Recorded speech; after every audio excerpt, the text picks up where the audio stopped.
بسم اللہ الرحمن الرحیم نحمده ونصلی علی رسوله الکریم اما بعد۔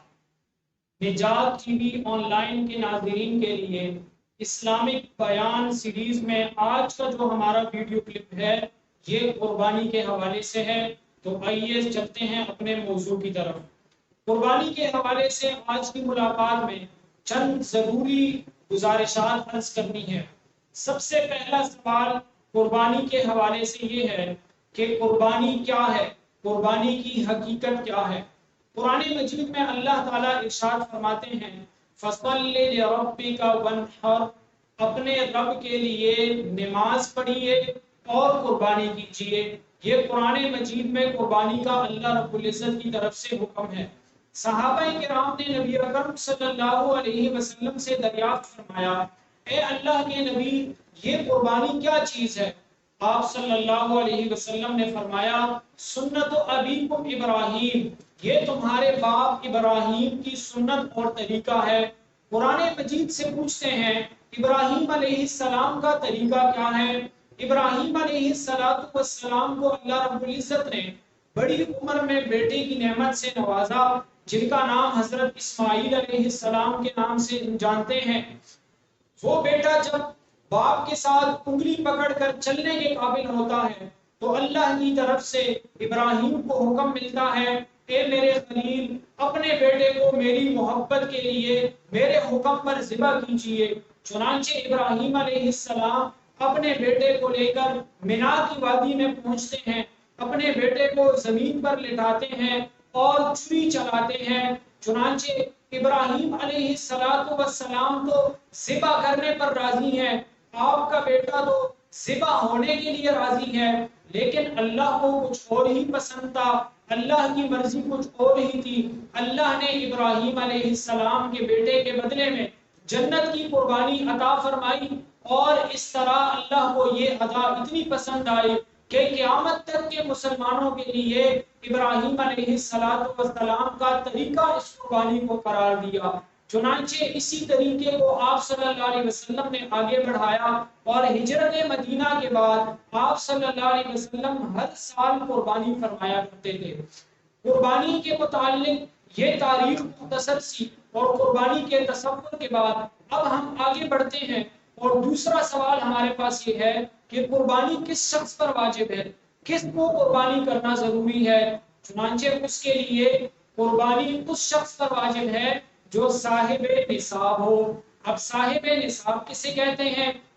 صاحب نصاب وہ شخص ہے جس کے پاس چار چیزوں کی ایک خاص مقدار موجود ہو۔ ان چار چیزوں میں پہلی چیز سونا، نمبر 2 چاندی، نمبر 3 نقد پیسے، نمبر 4 ضرورت سے زائد سامان، اور نمبر 5 تجارتی سامان۔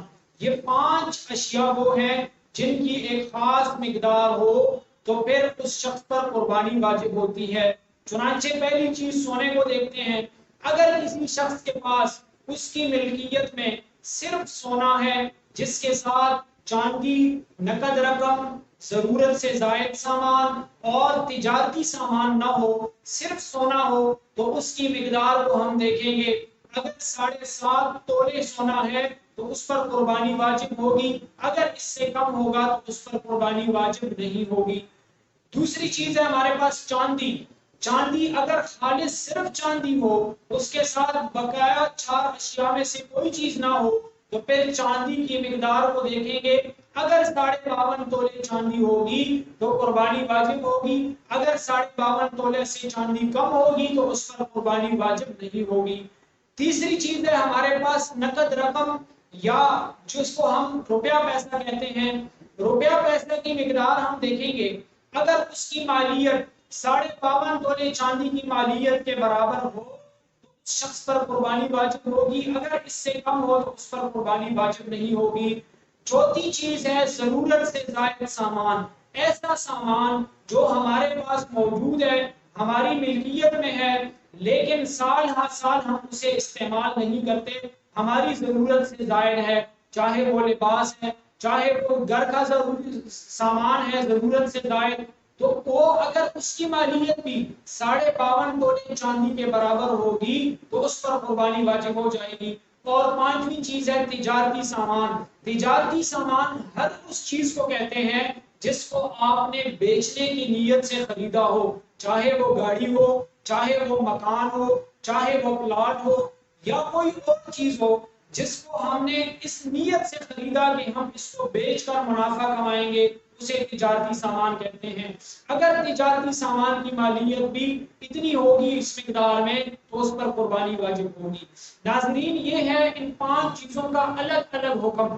اب اگر ان 5 چیزوں میں سے ہم کوئی سے 2 چیزیں، کوئی سے 3 چیزیں، کوئی سے 4 چیزیں یا 500 کو ملا کر دیکھتے ہیں تو پھر ہمیں ان کے الگ الگ نصاب کو نہیں دیکھنا ہوگا، بلکہ ہمیں یہ دیکھنا ہوگا کہ ملا کر ان کی مالیت کتنی بنتی ہے۔ اگر ملا کر 2 اشیاء، 3 اشیاء، 4 اشیاء یا 500 چیزوں کی کل مالیت 52.5 تولے چاندی کی مالیت کے برابر ہوگی تو اس شخص پر قربانی واجب ہوگی۔ اگر اس سے کم ہوگی تو قربانی واجب نہیں ہوگی۔ ایک مثال اس کی عرض کر کے ہم آگے بڑھتے ہیں اگلے موضوع کی طرف۔ ایک شخص کے پاس 1 تولہ سونا ہے اور 2000 نقد رقم روپیہ پیسہ ہے اس کے پاس۔ اب ہم جب اس کی کل مالیت نکالتے ہیں تو مثال کے طور پر وہ 1 لاکھ سے کچھ اوپر بنتی ہے۔ اب ہم دیکھیں گے کہ چاندی کی 52.5 تولے کی قیمت کتنی بنتی ہے۔ اگر وہ اس 1 لاکھ سے کم ہو تو پھر اس پر قربانی واجب ہوگی۔ اگر اس مالیت سے 52.5 تولے چاندی کی قیمت زیادہ ہو اور یہ مالیت اس سے کم ہو تو پھر اس شخص پر قربانی واجب نہیں ہوگی۔ یہ ہے قربانی کا واجب ہونا، کس شخص پر قربانی واجب ہے۔ اس کے بعد ہم اگلے موضوع کی طرف پڑھتے ہیں کہ قربانی ہم نے کیسے کرنی ہے، کس جانور کی قربانی کرنی ہے، اس کی قربانی کے آداب کیا ہیں اور ہم نے اس میں کیا کچھ کرنا ہے۔ سب سے پہلی بات یہ ہے کہ قربانی 3 قسم کے جانوروں کی ہو سکتی ہے۔ نمبر 1 بکری یا بکرا، نمبر 2 دمبا یا بھیڑ، نمبر 3 گائے بھینس یا اونٹ جسے ہم بڑا جانور کہتے ہیں۔ تو اس طرح کے 3 قسم کے جانوروں کی قربانی ہو سکتی ہے۔ ان جانوروں کے لیے شریعت نے کچھ اصول متعین کیے ہیں۔ پہلا اصول یہ ہے کہ اگر جانور چھوٹا ہے، بکرا بکری ہے، دمبا یا بھیڑ ہے، تو ہم دیکھیں گے کہ کیا اس کی عمر 1 سال کے برابر ہے یا نہیں۔ اگر بکری 1 سال کی ہوگی، بکرا یا دمبا 1 سال کا مکمل ہوگا، اس کی عمر 1 سال مکمل ہوگی تو اس کو ہم قربانی کے لیے ذبح کر سکتے ہیں۔ اس سے کم ہوگی تو اس کو ہم قربانی کے لیے ذبح نہیں کر سکتے۔ جب گائے بھینس بیل وغیرہ کی بات کرتے ہیں تو ان کی عمر کے لیے حد ہے 2 سال۔ 2 سال اگر عمر مکمل ہو تو چاہے اس میں کوئی علامت دانتوں وغیرہ کی ہو یا نہ ہو، لیکن اگر اس کی عمر 2 سال مکمل ہے تو اس پر قربانی ہو سکتی ہے۔ اگر 2 سال سے عمر کم ہے، علامت بے شک پائی جاتی ہے لیکن اعتبار عمر کا ہوگا، عمر کم ہوگی تو اس پر قربانی نہیں ہو سکتی۔ جہاں تک اونٹ کا تعلق ہے تو اونٹ کے لیے عمر کی حد 5 سال ہے۔ اگر 5 سال کا اونٹ ہوگا تو قربانی اس کی ہو سکتی ہے۔ 5 سال سے اس کی عمر کم ہوگی تو اس اونٹ کی قربانی ہم نہیں کر سکتے۔ اب قربانی کے بعد آداب یہ ہے کہ ہم جب جانور خریدتے ہیں تو بہتر اور سنت طریقہ یہ ہے کہ جانور کو خرید کر گھر میں پالا جائے، اس کو خوراک دی جائے، اس کو پالا جائے، اس کو رکھا جائے تاکہ اس سے ہمارا ایک تعلق اور ہماری ایک محبت قائم ہو۔ اس محبت کے قائم ہونے کے بعد جب ہم اس کی گردن پر چھری چلائیں گے تو ہمارے دل کے اندر قربانی کا ایک سچا جذبہ پیدا ہوگا، اور یہ قربانی کی اصل حقیقت اور نیکی کا کمال ہے کہ اپنی پسندیدہ چیز کو اللہ کے حکم پر قربان کر دیا جائے۔ جانور کو ذبح کرنے کے بھی کچھ آداب ہیں۔ پہلا ادب یہ ہے کہ جو جانور کو قربان کر رہا ہے، جس پر قربانی واجب ہے، وہ خود اپنے ہاتھ سے چھری چلا کر جانور کو ذبح کرے۔ یہ ایک سنت اور مستحب عمل ہے۔ چھری چلاتے ہوئے دائیں ہاتھ سے چھری چلائیں، بسم اللہ اللہ اکبر کہہ کر چھری چلائیں، اور جانور کو قربانی کی جگہ پر ذبح خانے میں لاتے ہوئے اسے تکلیف نہ دی جائے، پہلے تو اس کی خوراک کا خیال رکھا جائے۔ بھوکا اور پیاسا جانور کو ذبح کرنا آداب کے خلاف ہے، اس لیے جانور کو خوب کھلا پلا کر آرام سے ذبح خانے لایا جائے، دوسرے جانور کے سامنے ذبح نہ کیا جائے، جانور کو آرام سے گرا دیا جائے اور اس کے گلے پر چھری چلائی جائے، چھری تیز دار ہو تاکہ کم سے کم وقت میں جانور کی ساری رگیں کٹ جائیں اور وہ ذبح ہو جائے۔ جانور کی 4 رگوں کا کٹنا ضروری ہے۔ نمبر 1 حلقوم جو خوراک کی نالی ہے اس کو کاٹنا ضروری ہے۔ نمبر 2 جسے ہم شہرک کہتے ہیں اسے کاٹنا ضروری ہے۔ نمبر 3 سانس کی نالی کا کٹنا ضروری ہے۔ اگر یہ تینوں رگیں کٹ جاتی ہیں تو وہ جانور حلال تصور ہوگا اور اس کی ذبح صحیح ہوگی۔ اگر 2 رگیں کاٹ دیتے ہیں اور تیسری نہیں کٹتی تو اس کا مطلب یہ ہوگا کہ جانور صحیح طور پر ذبح نہیں ہوا، وہ مردار ہے۔ یہ ہے ذبح کرنے کے کچھ آداب۔ اس کے بعد جب ہم جانور کو ذبح کر لیتے ہیں تو اس کی کھال اس وقت اتارنی چاہیے جب جانور تڑپ کر بالکل ٹھنڈا ہو جائے، تڑپ اس کی ختم ہو جائے اور اس کی سانس مکمل طور پر نکل جائے، اس کے بعد جانور کی کھال اتارنی چاہیے۔ کھال اتارنے کے بعد ہمارے پاس جو گوشت آتا ہے، ہم بعض اوقات گوشت کی تقسیم میں غلطی کر لیتے ہیں۔ جو لوگ کسی جانور میں، بڑے جانور میں حصہ ملا کر شریک ہوتے ہیں، تو چاہے وہ 3 لوگ ہیں، چاہے 2 ہیں، 5 ہیں یا 7 لوگ ہیں، بڑے جانور میں آخری حد 7 لوگوں کی ہے، 7 لوگ اس میں شریک ہو سکتے ہیں۔ تو 7 جو لوگ شریک ہیں وہ بعض اوقات گوشت کو اٹکل طریقے سے تقسیم کر دیتے ہیں، ایک اندازے سے ہر ایک کو حصہ دے دیتے ہیں، جبکہ یہ بالکل غلط ہے اور درست طریقہ نہیں ہے۔ درست طریقہ یہ ہے کہ ہم گوشت کو برابر وزن کر کے ہر ایک کا حصہ مقرر کریں اور پھر وہ حصہ اس شخص کے حوالے کریں۔ جب ہم بڑے جانور میں کچھ لوگ حصہ ملا کر شریک ہوتے ہیں تو اس بات کا خیال رکھنا انتہائی ضروری ہے کہ 7 افراد میں سے ہر ایک شخص کی نیت خالص ہو۔ نیت کا خالص ہونے سے مراد یہ ہے کہ کسی شخص کی نیت اگر یہ ہے کہ میں گوشت ملے گا مجھے قربانی سے، میں اس لیے قربانی کر رہا ہوں، تو اس شخص کی قربانی بھی نہیں ہوگی، اور اس کے ساتھ جانور میں جو 6 لوگ شریک ہیں ان کی قربانی بھی صحیح نہیں ہوگی۔ لہذا کسی شخص کی نیت اگر گوشت کی ہو تو بھی قربانی درست نہیں ہے۔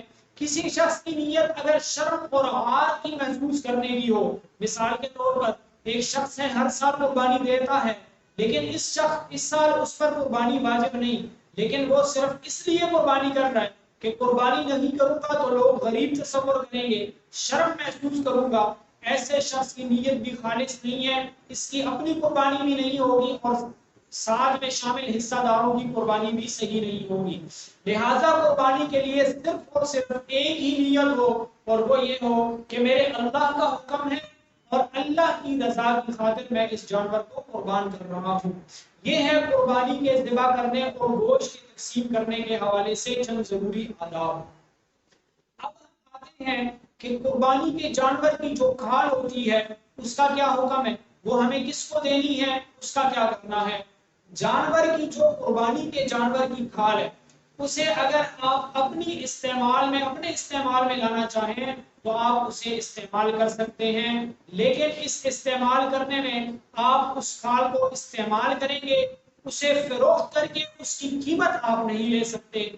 اس کھال کو آپ کسی کو ہدیتاً گفٹ بھی کر سکتے ہیں، کسی کو تحفہ بھی دے سکتے ہیں، لیکن اگر آپ نے اس کھال کو قیمت کے بدلے میں فروخت کر دیا، قیمت کے عوض بیچ دیا، تو وہ رقم یا کسی غریب کو دینا ضروری ہے یا پھر کسی ایسی جگہ پر جو مستحق ادارہ ہو وہاں پر دینا ضروری ہے۔ اس رقم کو نہ آپ خود استعمال کر سکتے ہیں، نہ کسی کو گفٹ کر سکتے ہیں، نہ کسی امیر کو دے سکتے ہیں، اس رقم کا صدقہ کرنا واجب ہے۔ اس کے علاوہ کھال کو ہم ایسے ادارے میں دے سکتے ہیں جو ادارہ اس کو صحیح طور پر استعمال کرے، اس کو صحیح مصرف میں استعمال کرے۔ مثال کے طور پر دینی مدارس کو اگر ہم اپنی کھال دیتے ہیں تو اس کھال کا دوہرا اجر ہمیں ملتا ہے۔ ایک اجر اس کال کو ہم دیندار لوگوں کو دے رہے ہیں، وہاں پہ مستحق غریب طلبہ ہوتے ہیں جن کے لیے یہ کال استعمال ہوگی۔ اور نمبر 2، دین کی اشاعت کا کام جو ادارہ کر رہا ہے تو ہم دین اور اسلام کی اشاعت میں بھی شامل ہو رہے ہیں۔ یہ ہے جانور کے کھال کی صحیح مصرف پر خرچ کرنے کے حوالے سے۔ اس کے علاوہ اگر ہم اپنے حصے میں کسی کے ساتھ شریک نہیں ہیں، ہم نے الگ گھر میں قربانی کی ہے، تو اس میں بھی گوشت کے حوالے سے مستحب طریقہ یہ ہے کہ ہم گوشت کو 3 حصوں پر تقسیم کریں۔ ایک حصہ گوشت کا اپنی خاطر رکھیں، دوسرا حصہ اپنے رشتہ دار عزیز دوستوں کے لیے رکھیں، اور تیسرا حصہ غرباء اور مساکین کے لیے رکھیں۔ گوشت کو اس طریقے سے تقسیم کریں۔ لیکن اگر آپ نے سارے کا سارا گوشت خود ہی استعمال کر لیا تو اس میں بھی شریعت کی نظر میں کوئی حرج نہیں ہے۔ البتہ مستحب یہ ہے کہ غریب کا بھی خیال رکھا جائے اور غریب کو بھی اس گوشت میں، اس خوشی میں شریک کیا جائے۔ یہ ہے قربانی کے حوالے سے چند ضروری مسائل۔ ہمارے اس چینل نجات ٹی وی آن لائن کو دیکھتے رہیے، اسلامک بیانات سیریز انشاءاللہ چلتی رہے گی، ہمارے ساتھ رہیے۔ اللہ حافظ۔